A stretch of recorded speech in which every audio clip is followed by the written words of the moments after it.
On October 17, 2019, the streets of Culiacán, Mexico's Sinaloa stronghold, erupted into a living nightmare. Gunfire crackled through the neighborhoods, plumes of black smoke rose from burning vehicles, and terrified families ran for cover. This was no ordinary clash, it was a battle that would expose the Mexican government's limits and force a shocking surrender. In that moment, the world witnessed something almost unthinkable, a president's authority crumbling before the eyes of his people. The Mexican army had captured Ovidio Guzmán López, the son of Joaquín El Chapo Guzmán, heir to the empire of the Sinaloa Cartel. But within hours, that empire struck back with such ferocity that entire battalions were pinned down. Convoys of armed men, bristling with machine guns and rocket launchers, flooded the city. Snipers climbed rooftops, roadblocks sprung up, and government forces found themselves surrounded. The cartel turned a bustling city into a war zone, forcing the nation's soldiers to retreat. Then came the unthinkable decision. Facing a bloodbath, Mexico's government ordered Ovidio Guzmán released. Soldiers who had risked their lives to capture him were told to let him walk free. It was a decision meant to save lives, but it came at a staggering cost. For many, it wasn't a rescue. It was a humiliation. The world watched in disbelief.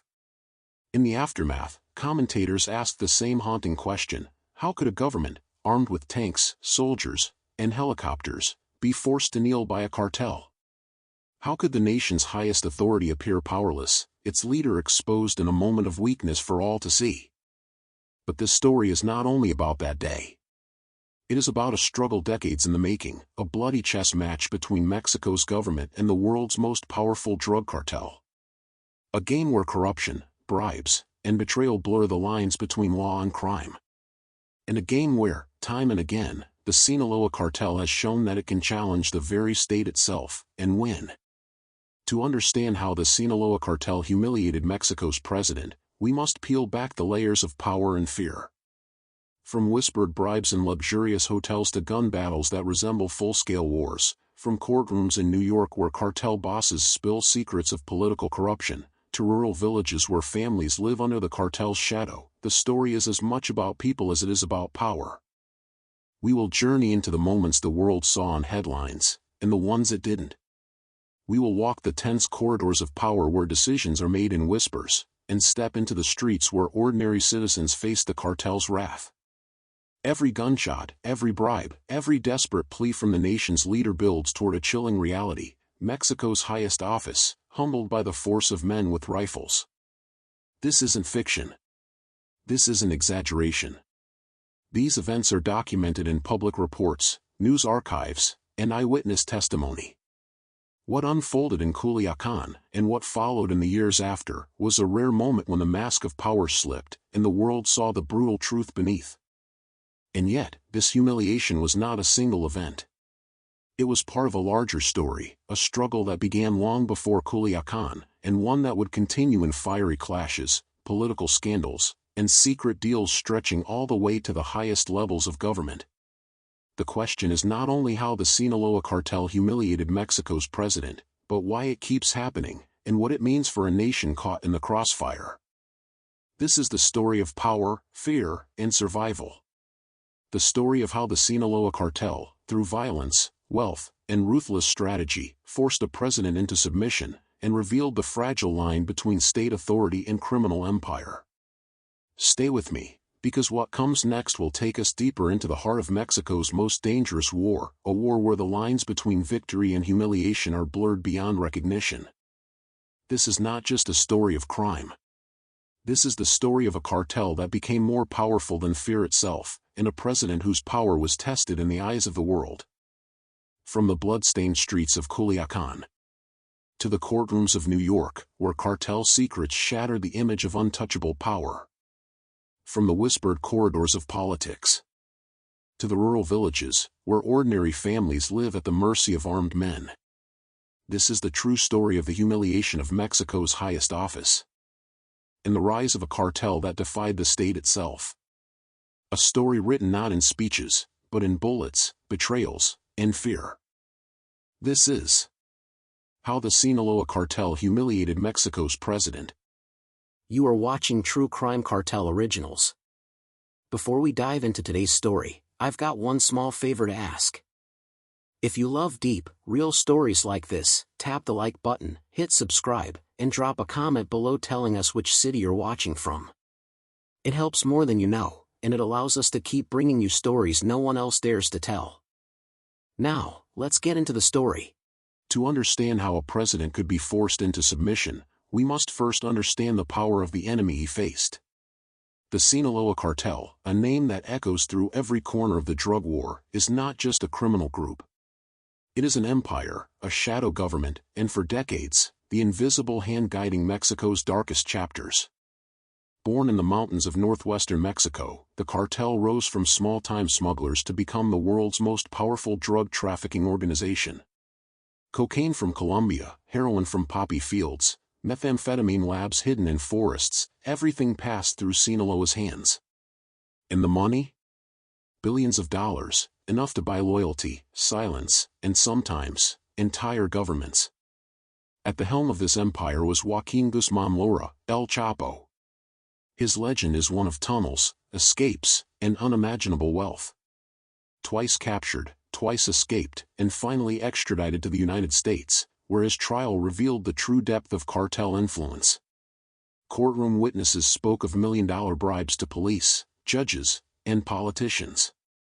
The Sinaloa Cartel wasn't just fighting the Mexican government, it was inside it. In 2019, testimony shocked the world when it was claimed that a sitting president, Enrique Peña Nieto, had allegedly accepted $100 million from the cartel. Whether true or not, the accusation alone revealed the scale of corruption, where the highest office could be bought, or at least suspected of being for sale. For the cartel, this wasn't rumor, it was leverage. But the Sinaloa Cartel was never a one-man show. After El Chapo's downfall, the organization splintered, yet survived, under the leadership of Ismael El Mayo Zambada, the last of the old guard, and El Chapo's sons, the Chapitos. Where others might have crumbled, the cartel adapted, more violent, more ambitious, and more defiant than ever before. For ordinary Mexicans, this power was not abstract. It was lived every day. In towns and villages, families whispered cartel names in fear. Businesses paid protection money just to keep doors open. Police patrols often looked the other way. And when soldiers rolled in, it was civilians who suffered the crossfire. For many, the cartel was not an enemy to resist, it was the authority that ruled. And while the cartel spread fear, it also bought loyalty. Food handouts, school supplies, even cash payments during times of need, to some communities, the cartel played the role of benefactor. This duality, terror and charity, ensured silence. It blurred the line between outlaw and savior, making resistance not only dangerous, but sometimes unthinkable. Meanwhile, politics was never far behind. Presidents promised crackdowns, declared wars, launched military campaigns, but each effort seemed to strengthen the cartel's grip. Soldiers could storm a safe house, arrest a capo, even seize tons of drugs, but the cartel remained. Each blow only created space for new leaders to rise. And then came Andrés Manuel López Obrador, AMLO. Elected on promises of change, transparency, and a softer, hugs not bullets approach to the drug war. Many hoped he would succeed where others failed. But AMLO soon discovered that the cartel problem was not simply about violence. It was about power, and power, once exposed, could humiliate even the nation's highest leader. The Sinaloa Cartel had already outlasted presidents, toppled generals, and corrupted ministers. But soon, in the streets of Culiacán, in the heart of Sinaloa, they would do something far more dangerous. They would force Mexico's president into an impossible choice, and in that choice, expose the fragility of power itself. On October 17, 2019, Mexican security forces launched an operation that would echo around the world. Their target was Ovidio Guzmán López, son of Joaquin El Chapo Guzmán, and one of the rising leaders of the Sinaloa Cartel. It was a risky move, carried out in the heart of the cartel's home territory. And from the very first moment, the government underestimated what was about to unfold. Ovidio wasn't just a name. He was a symbol, the bloodline of El Chapo himself. To the cartel, capturing him wasn't simply an arrest, it was an act of war. Yet the operation began quietly, with soldiers storming a residence, surrounding Ovidio, and taking him into custody.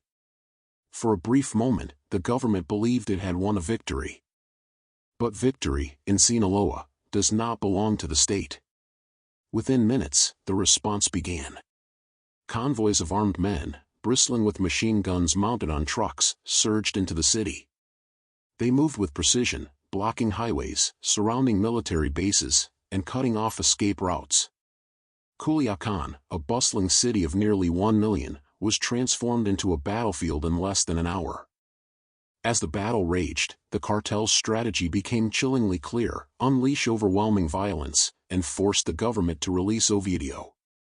Snipers fired from rooftops. Grenades rattled against armored vehicles. Entire neighborhoods became combat zones. Families huddled in their homes, children weeping as bullets tore through walls. The cartel wasn't just fighting soldiers. They were sending a message: if Ovidio was not released, Culiacán would burn. Reports described convoys attacking government housing complexes where soldiers' families lived, taking hostages, and threatening to execute them. The Mexican army, one of the largest in Latin America, suddenly found itself paralyzed by fear of a massacre. At the center of this storm, President Andrés Manuel López Obrador was thousands of miles away. But the pressure on his government was immediate. Security officials weighed the options: continue the fight and risk hundreds of civilian deaths, or release Ovidio and retreat. It was an impossible choice, and one that would define AMLO's presidency. After hours of bloodshed, the decision was made. The Mexican government announced that Ovidio Guzmán was to be released. Soldiers who had fought to capture him were ordered to stand down. Cameras capture the surreal moment: the son of El Chapo, escorted out, not by force of law, but by force of fear. The release shocked the world. In Mexico, the images were seared into the national consciousness: a government surrendering to the gunmen of a cartel. Headlines across the globe described it as the Culiacanazo, the humiliation of a nation's army in broad daylight. For critics, it was proof that the state no longer held control. For supporters, it was a tragic but necessary choice to save lives. For the cartel, it was a victory carved in fire and blood. And yet, the humiliation was only beginning. Years later, the scars of Culiacán would return, haunting AMLO's presidency again and again.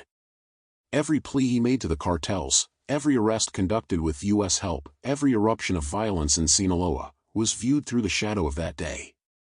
The day a president was forced to yield to men with rifles. This was the trigger. What began as a daring arrest spiraled into one of the most humiliating moments in modern Mexican history. But the true weight of that humiliation would only grow heavier in the years to come. Because the cartel's message had been heard, not just in Sinaloa, but in the very heart of Mexico's presidency. And soon, the president himself would be forced to speak directly to the cartels. In the aftermath of Culiacán, Mexico's president faced a haunting reality: the Sinaloa Cartel had humiliated the state in broad daylight. But instead of responding with fury or vengeance, President Andrés Manuel López Obrador, AMLO, chose a different path. A path of words. And those words would stun the nation. In July 2024, when U.S. agents captured Ismael El Mayo Zambada and Ovidio Guzmán without informing Mexico first, the fragile balance exploded again. Factions of the Sinaloa Cartel clashed in bloody street battles. Civilians hid in terror as convoys of armed men stormed through the city. The government's authority, once again, looked helpless. And in that chaos, AMLO addressed the nation. Standing before cameras, AMLO did not threaten the cartels. He did not declare war. Instead, with calm, almost pleading words, he asked them to stop fighting. He appealed not to their fear of the law, but to their humanity. "I ask you," he said, "not to fight among yourselves. Violence is not the way." The President of Mexico is always listened to. The words echoed across Mexico. For some, it was seen as humility, a leader desperate to save lives. But for others, it was humiliation, the president of a nation speaking softly to men who held cities hostage with bullets. The image was surreal, a commander-in-chief addressing criminals not as enemies, but as an audience he hoped would listen. Behind closed doors, the criticism was sharp. Opposition leaders accused AMLO of surrendering to criminals. Newspapers asked the question aloud, was Mexico being governed by its president, or by the cartels? And on the streets, whispers spread, if the president had to plead, what power did the government truly have left? But AMLO defended his words. He insisted that peace, not war, was the only solution. He claimed that his moral authority, his sincerity, would be enough to reach those who lived by the gun. It was a strategy he called abrazos, no balazos, hugs, not bullets. Yet, as he spoke, violence only grew worse. Cartels laughed off the pleas. Entire regions slipped further under criminal control. To ordinary Mexicans, it was a bitter irony. In villages where the cartel ruled, people already knew who held power. But now, hearing their own president appeal for peace, it felt like confirmation. The line between the government and the cartel had blurred beyond recognition. Internationally, the humiliation deepened. Headlines across the world described the moment as unprecedented, a president asking for mercy from criminals. To Mexico's allies, it was a troubling sign of how far the balance of power had shifted. To its enemies, it was proof of weakness. And to the cartels, it was a trophy, the kind of victory no amount of bullets could buy. Yet perhaps the most chilling part was this: AMLO was right. He was listened to. Not obeyed, not respected, but listened to. His words proved that the cartels cared what he said, if only to twist it into a reminder of their own power. They had forced the president into dialogue, and in doing so, exposed just how fragile his office truly was. This was not leadership. It was survival. A survival that came at a price, the dignity of the presidency itself. And as the bloodshed in Sinaloa continued, the question lingered: if the president of Mexico could only beg, what would happen when the cartels chose not to listen at all? The president had pleaded. The cameras had rolled. The world had listened. But in the streets of Culiacán, the response was written not in words, but in fire. Within hours of AMLO's appeal, the sound of automatic gunfire shattered the silence. Convoys of cartel gunmen stormed the city once more, their vehicles bristling with heavy weapons, and this time, they came with fury. The violence erupted with surgical precision. Military patrols were ambushed. Police stations were riddled with bullets. Civilians dove to the ground as grenades exploded in the distance. Social media lit up with frantic live streams, armored trucks tearing through intersections, helicopters circling above, smoke rising from burning vehicles. For the soldiers stationed in Sinaloa, it was a nightmare come alive. They were trained for war, but not this kind. Not a war where the enemy melted into the population, where every street corner was a potential ambush. Entire military units found themselves outnumbered, outgunned, and outmaneuvered. Radios crackled with desperate calls for backup that never came. And for the people of Culiacán, ordinary men, women, and children, the city once again became a prison. Parents shielded their children under kitchen tables. Shopkeepers locked their doors as gunfire rattled through the markets. For hours, the city did not belong to its citizens. It belonged to the Sinaloa Cartel. On highways leading into the city, convoys of cartel gunmen set up roadblocks. They torched buses, abandoned cars, anything to block reinforcements from entering. Videos show masked men waving rifles, laughing as they stopped traffic. The Mexican state, its police, its army, its president, watched its authority dissolve in real time. Everywhere, the message was the same: the cartel ruled here. The police were not feared. The soldiers were not feared. Only the cartel's fury was feared. In neighborhoods across Culiacán, homes shook as rockets exploded in the distance. Streets littered with shell casings turned into graveyards of burned-out vehicles. For AMLO, this was the nightmare he had tried to prevent with words. But words meant nothing here. The pleas for peace were drowned out by gunfire. His promise of hugs, not bullets, was mocked by the reality of blood running through the streets. And as his soldiers retreated, as the government fell silent, the cartel's power seemed absolute. Culiacán became a warning, not just for Mexico, but for the world. A warning that cartels were no longer just criminal organizations. They were armies, capable of seizing cities, defying presidents, and humiliating entire governments. And for the people trapped inside, there was no escape. Only survival. The cartels filmed their triumph. Videos of convoys, gunmen, and captured soldiers spread across the internet like wildfire. Each clip was a propaganda victory. Each burning street, a reminder of who truly controlled Sinaloa. And the more the government stayed silent, the louder the cartel's message became. This was not chaos without purpose. This was calculated terror. A demonstration. A message. And as the night swallowed Culiacán, as the city lay broken, one question loomed larger than all others. If a cartel could do this to Mexico's army, what chance did Mexico's president truly have? October 17, 2019. A day etched into Mexico's memory like a scar. In the midday heat of Culiacán, the Mexican military launched a high-risk operation. Their target was Ovidio Guzmán López, the son of Joaquín El Chapo Guzmán, and one of the most powerful figures rising inside the Sinaloa Cartel.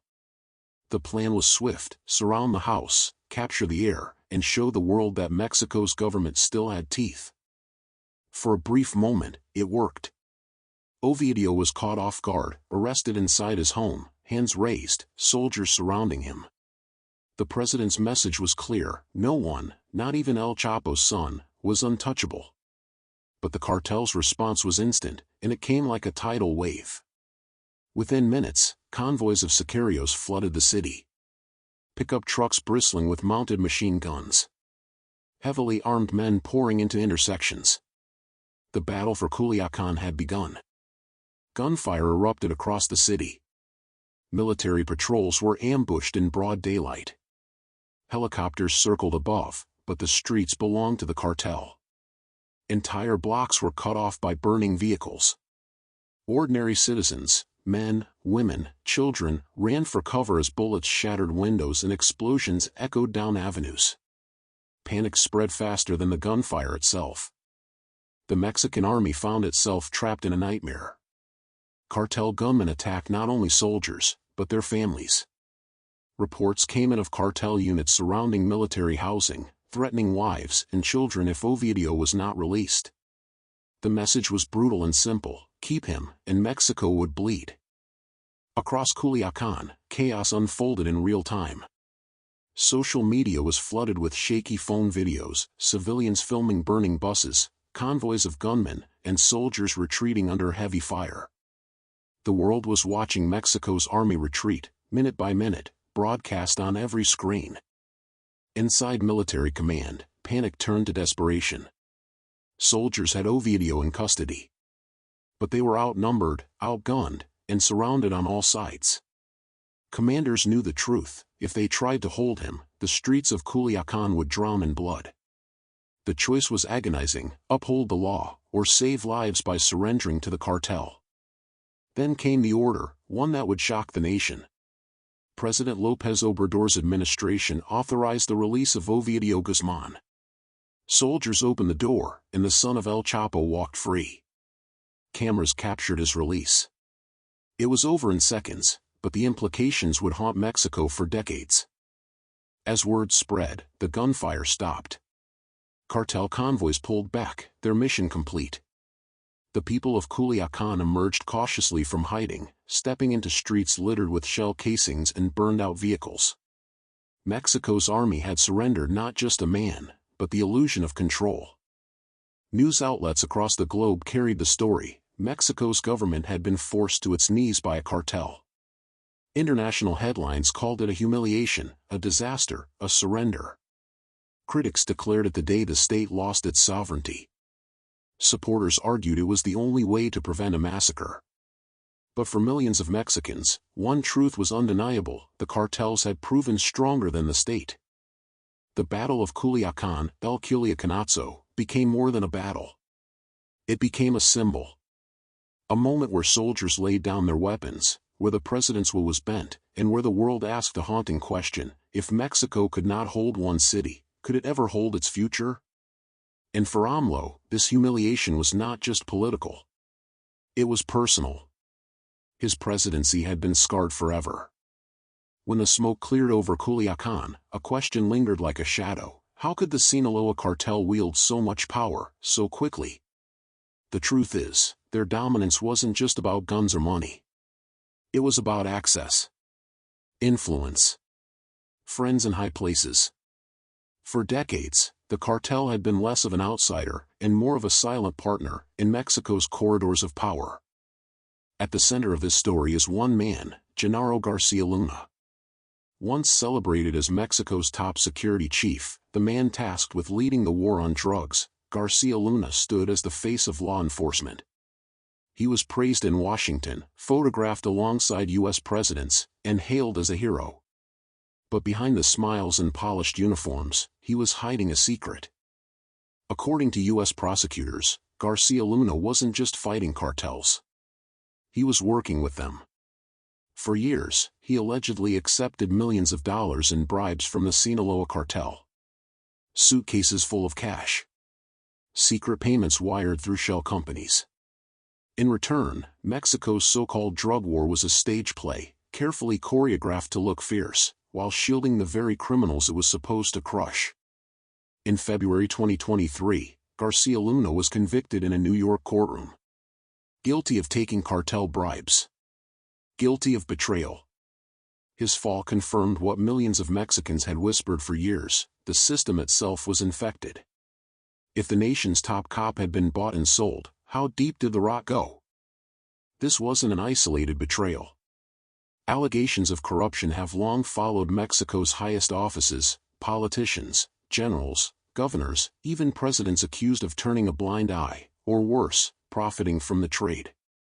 Every bribe, every secret handshake diluted the law until it became meaningless. The line between cartel and government blurred until no one could tell where one ended and the other began. The Sinaloa Cartel, under El Chapo and later his sons, didn't just traffic drugs. They trafficked influence. Politicians looked the other way as convoys of cocaine and methamphetamine crossed borders. Judges dismissed cases. Police units were ordered to stand down. Enforcement wasn't broken, it was bought. Every president, including AMLO, inherited this machinery. A government riddled with compromises. A justice system warped by years of corruption. So when the Battle of Culiacán erupted, it wasn't just a test of strength. It was the logical result of a system designed to serve two masters: the people and the cartels. And that is the cruelest truth: Mexico's soldiers may have been on the battlefield, but the war was lost long before the first bullet was fired. It was lost in luxury offices, in hotel suites, in backroom deals. Power itself had been poisoned, and the cartels drank deeply from the cup. For ordinary Mexicans, this revelation was salt in the wound. To watch their leaders surrender Culiacán was humiliating. To learn that some leaders had sold the country out from within was devastating. What good was a war on drugs if the generals were on the payroll of the enemy? What good was justice if it was already bought? The humiliation of the president in Culiacán was not just a single moment of weakness. It was the symptom of a deeper sickness. A sickness that has corroded every institution, every promise, every symbol of authority. Mexico's fight against the cartels was never a fair fight. Because the battlefield wasn't just in the streets, it was inside the government itself. By 2024, the cracks in Mexico's foundation were no longer hidden. President Andrés Manuel López Obrador, AMLO, stood before the nation and urged for calm. He spoke of peace, of morality, of healing the nation with abrazos, no balazos, hugs, not bullets. But the streets told a different story. Cartel convoys still prowled highways. Families still buried their dead. Violence did not fade. It multiplied. Every morning, the president's words echoed from the grand halls of Palacio Nacional. His speeches painted a vision of peace, of a Mexico reclaiming its dignity. But outside those thick stone walls, gunfire ripped through neighborhoods. Towns woke to the sound of executions. For ordinary Mexicans, the president's voice felt distant, like an echo bouncing through empty corridors, powerless against the storm outside. The military, stretched thin, found itself fighting a war it could never truly win. Soldiers patrolled towns by day, only for the cartels to reclaim them by night. Convoys of armored trucks carrying masked gunmen roared through highways unchallenged. The battlefield wasn't just Culiacán anymore, it was Mexico itself. And still, the president pleaded. In January of 2024, his moral appeals filled the airwaves. "We cannot meet violence with violence," he insisted. But the country was already bleeding. The cartels weren't listening. They never had. His authority, the very idea of state power, was being tested in real time, and every day that violence surged, the presidency shrank. The contrast was unbearable. On one side, a leader determined to fight with words and morality. On the other, a nation consumed by bullets and fear. In towns across Michoacán, Jalisco, Guerrero, the question whispered in every home was the same: who really rules Mexico? The president in his palace, or the cartels outside? Even as the Wall Street Journal and international press chronicled Mexico's crisis, AMLO doubled down. He framed the violence as a moral failing, a sickness born of poverty and inequality. His words carried truth. But truth was not enough to silence the bullets. For families caught in the crossfire, philosophy could not bring their loved ones home. Inside the presidential palace, advisors whispered about legacy, about survival. But in towns like Zacatecas, the conversation was different. Who would live through the night? Which roads were safe to drive? Which streets belonged to the government, and which to the cartels? The answer was always changing, and increasingly, the cartels held the upper hand. The humiliation of Culiacán had been a spectacle. But the aftermath was quieter, more suffocating. It was in the silence after gunfire, in the shadows of neighborhoods abandoned to violence, in the weary faces of soldiers who knew their fight was not against criminals, but against ghosts, an enemy that could not be cornered, because it was everywhere. For AMLO, authority was no longer about commanding armies. It was about surviving politically in a country that had slipped through his fingers. His pleas echoed across Mexico, but with every violent surge, they grew fainter. In the eyes of millions, the president was no longer the nation's protector. He was a witness, powerless, watching alongside them as Mexico bled. This was the cruel balance of survival versus authority. For the president, survival meant clinging to power with words, hoping history would judge him kindly. For the people, survival meant barricading doors, obeying cartels, praying to see another sunrise. The battlefield had shifted from cities and villages to the very soul of Mexico itself. By now, the world had seen it all. Convoys of gunmen rolling through highways as if they were kings. Neighborhoods paralyzed by the sound of gunfire. A government retreating from its own streets. And yet, in the halls of power, the president still stood firm before the cameras, speaking of morality, of peace, of healing Mexico's wounds with words instead of bullets.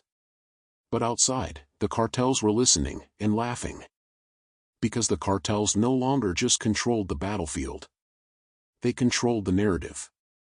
Each time AMLO spoke of peace, they answered with spectacle: convoys filmed on social media, prisoners paraded through towns, families forced to flee. His speeches became the setup, and their violence became the punchline. The president's voice, once a symbol of authority, was now reduced to background noise in their theater of terror. The humiliation was no longer confined to Culiacán. It was everywhere. Every public plea turned into a stage for mockery. Every promise of peace answered with bloodshed.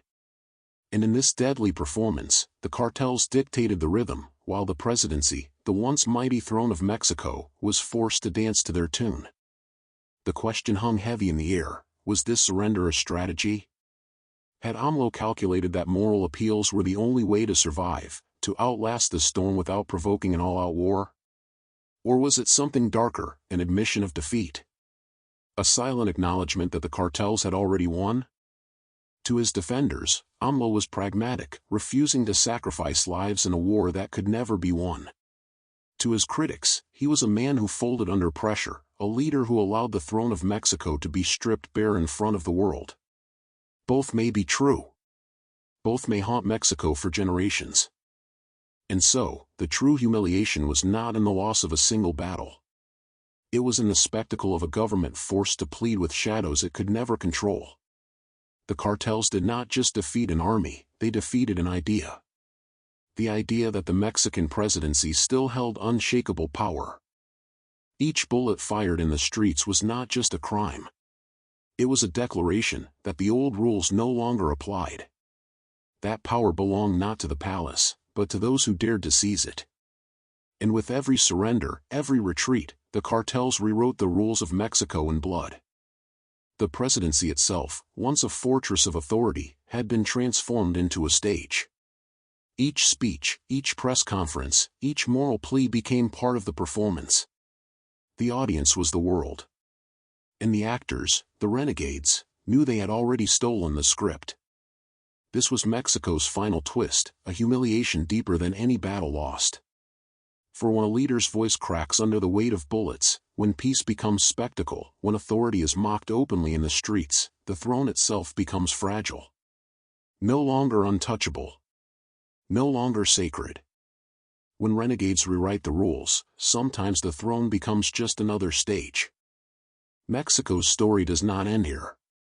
It cannot. Because the Battle of Culiacán, the humiliation of its presidency, and the cartel's shadow over its streets are not just Mexican problems. They are signals, flares in the night, warning the world what happens when crime becomes stronger than the state. For every country that believes its leaders are untouchable, every government that assumes its institutions are immune, Mexico is the mirror. A reflection of what can happen when corruption festers, when fear dictates policy, when power is seized by those willing to kill for it. The humiliation of a president on live television was more than an embarrassment. It was a blueprint. A message to the world's criminals that states can bend, and even break. The cartels had proven something terrifying, that with enough firepower, enough money, and enough terror, even the voice of a nation can be silenced. And yet, the Mexican people endure. Families rebuild. Streets reopen. Life continues, even under shadow. But the scars remain.